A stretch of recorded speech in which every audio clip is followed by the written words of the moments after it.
Hello guys! Ako si Net at welcome po ulit dito sa Netos. So ang video natin today kung paano mag-open ng Pag-ibig MP2 savings account online. Ayan. So para makapag-open po tayo ng MP2, kailangan active Pag-ibig member po tayo.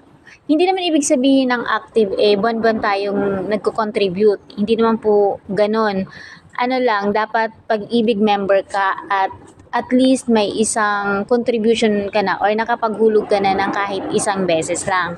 So, yun po yung ibig sabihin nun para makapag-open po tayo ng MP2 savings account. So, dito po kasi, ayan, kung makikita nyo, hihingin po kasi yung Pag-ibig MID numbers. So, yung MID number na yan is, ibig sabihin yan, member identification number. So, kailangan po Pag-ibig member po talaga tayo. Ayan. So, yung Pag-ibig number na yan yung, di ba kapag mag-a-apply, pag-a-apply natin ng trabaho, ayan, hinihingan tayo ng Pag-ibig number. So, yun po yun. Ayan, ilalagay natin dyan. But before that, sige, punta muna tayo para ipakita sa inyo sa inyong browser. Google Chrome gamit ko, guys. Ayan, sa Google Chrome. Tapos dyan sa search tab, i-type lang natin yung MP2 online registration. Ayan. MP2 online registration. Tapos yung unang website na makikita nyo, ayan, under Pag-ibig Online Services. Ito po yung unang-unang website na yan. Yan po yung piliin natin. Tapos, ito na siya yung mapupunta na tayo sa page na to. Ayan. So, ilalagay natin dito yung okay, so please fill in the required details below. So, ang kailangan po is Pag-ibig MID number. Yun nga po yung sinasabi ko, yung Pag-ibig number natin or tinatawag yan na P1. So, 12 digits po yun. And then your last name, first name, and then date of birth. So, dito po sa date of birth, halimbawa, ang birthday nyo po is January 25, 2024. So, ganito po ang paglalagay niyan. So, January is 01/25/2024. So, sample lamang po yan para may ID lang tayo kung paano po ang tamang pag-input ng birthday. Ayan. So, tapos, gagayahin nyo lang po. Enter nyo yung CAPTCHA code na nakikita nyo dyan and then click submit. So, i-pause ko muna para i-fill up ko muna ito. Ayan. So, after nyo po may lagay yung detalye nyo and then yung CAPTCHA, click submit. Ayan po. So, after nating ma-input yung details natin, ito na po yung kasunod.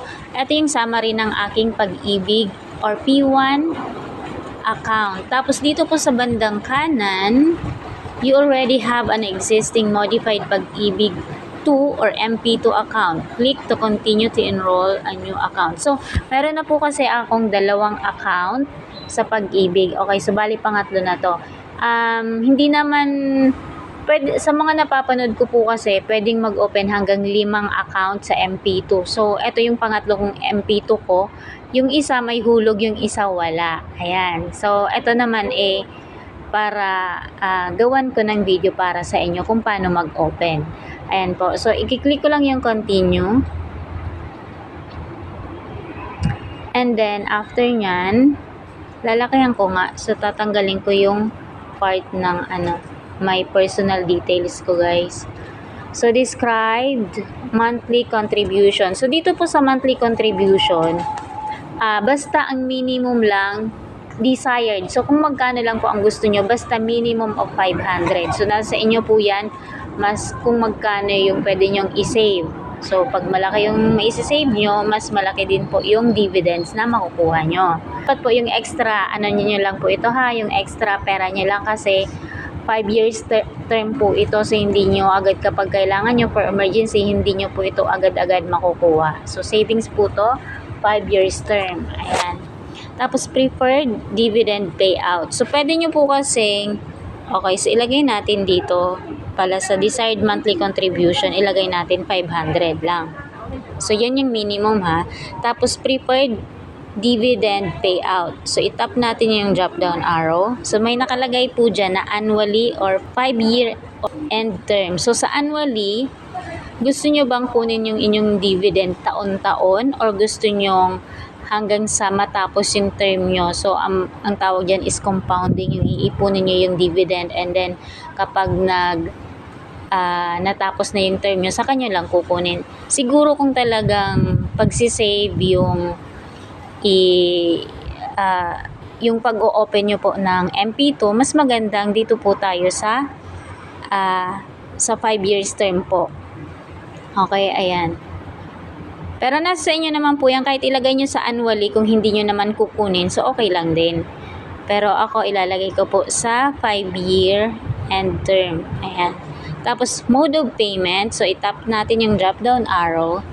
So mamimili po kayo salary deduction, over the counter, or through any accredited Pag-ibig collecting partners. So ako po, dahil OFW ako, dito po ako sa pangatlo.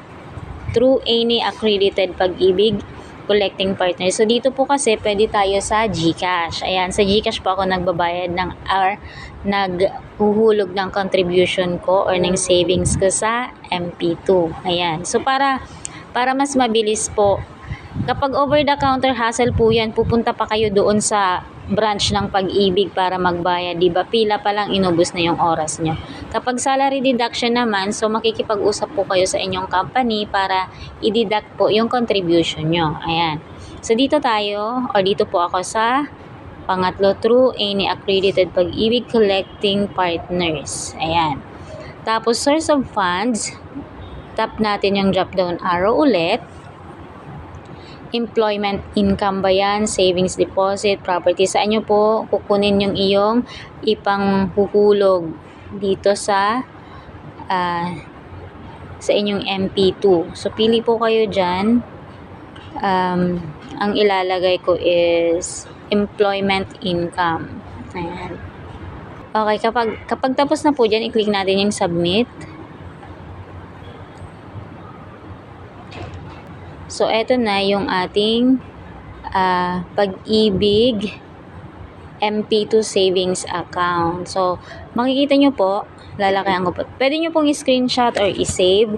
So, sa bandang kanang itaas po sa upper right, nandyan po yung inyong savings or Pag-ibig MP2 account. So, kapag magsisave po kayo or maghuhulog kayo ng contribution nyo, so, yan po yung number na gagamitin nyo. Hindi po yung P1 ha, hindi po yung membership natin. Kailangan po dito sa savings account natin. Otherwise, kapag naghulog po kayo dun sa P1, mapupunta po yan dun sa membership account nyo, hindi po dito sa savings account. Okay po, so make sure na i-take note nyo lang po itong account number na to sa inyong MP2 account.